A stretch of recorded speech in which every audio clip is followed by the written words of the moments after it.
Washington has filed an amended complaint to confiscate an additional USD $500,000 from a sanctioned Chinese coal company accused of financial links to North Korea, the United States Attorney's Office for the District of Columbia announced on Thursday. The suit comes 5 months after the U.S. first filed a suit against the China-based Dandong Chengtai Trading Co. Limited, also known as Dandong Zhicheng Metallic Material Co. Limited, to forfeit USD $4,083,935 in August last year. The company and its owner are accused of laundering US dollars as financial facilitators for North Korean entities linked to the country's nuclear and missile program. Today's amended complaint adds $500,000 seized from an EB-5 Visa investment account. U.S. Attorney Jessie K. Jeffrey S. Sallet, and Special Agent in charge of the FBI's Chicago field office said in a statement on Thursday.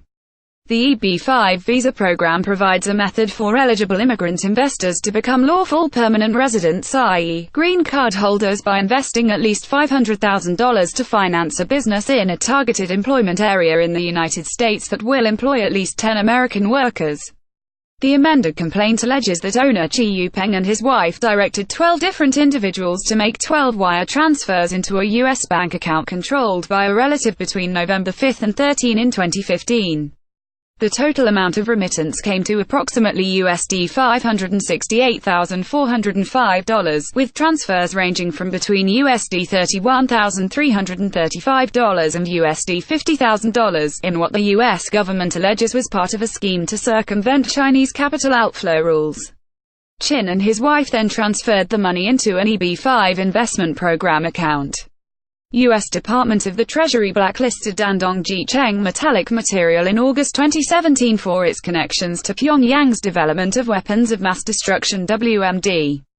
Chi, a Chinese national and chairman and majority owner of the company, was sanctioned pursuant to EO 13722 for using a network of companies to engage in bulk purchases, wire transfers, and other transactions on behalf of North Korean interests.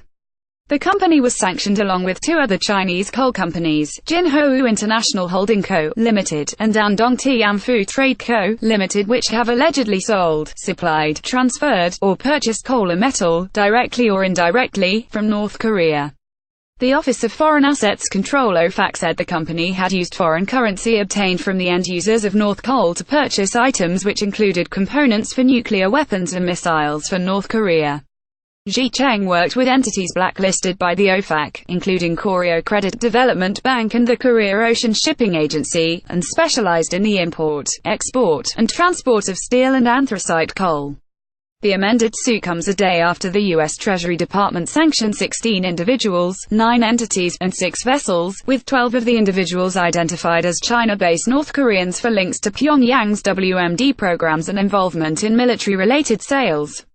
The amended complaint shows that the Department of Justice is focused on seizing the assets of Chinese nationals who facilitate North Korea's sanctions evasion. Anthony Ruggiero, senior fellow at Foundation for Defense of Democracies, told NK News. It is a message to Chinese firms, individuals, and especially banks that they should investigate transactions, especially those in US dollars, to comply with US law. The announcement comes as Sigil Mandalkar, the Treasury Department's Undersecretary for Terrorism and Financial Intelligence, visits Seoul as part of the first leg of an Asia trip. Mandalkar on Thursday held a closed-door briefing with South Korean Vice Minister of Unification Chun Hae-sung and Lee Do-hoon, Special Representative for Korean Peninsula Peace and Security Affairs at Ministry of Foreign Affairs (MOFA).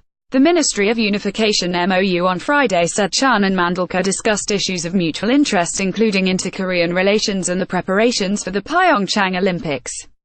Our side provided an explanation about the U.S. concerns and the U.S. side said they hoped for the successful hosting of the Pyeongchang Olympics, MOU Deputy Spokesperson Eugene Lee told media during a regular news briefing. Lee also denied media reports that Mandalkar had suddenly cancelled a planned news conference in consultation with the South, saying the cancellation was instead a U.S. decision. The MOFA on Thursday said Lee and Mandalkar held an in-depth discussion over sanctions against the DPRK, but declined to immediately confirm Mandalkar's itinerary in Seoul when contacted by NK News on Friday. Edited by Oliver Hutham, featured image, NK News.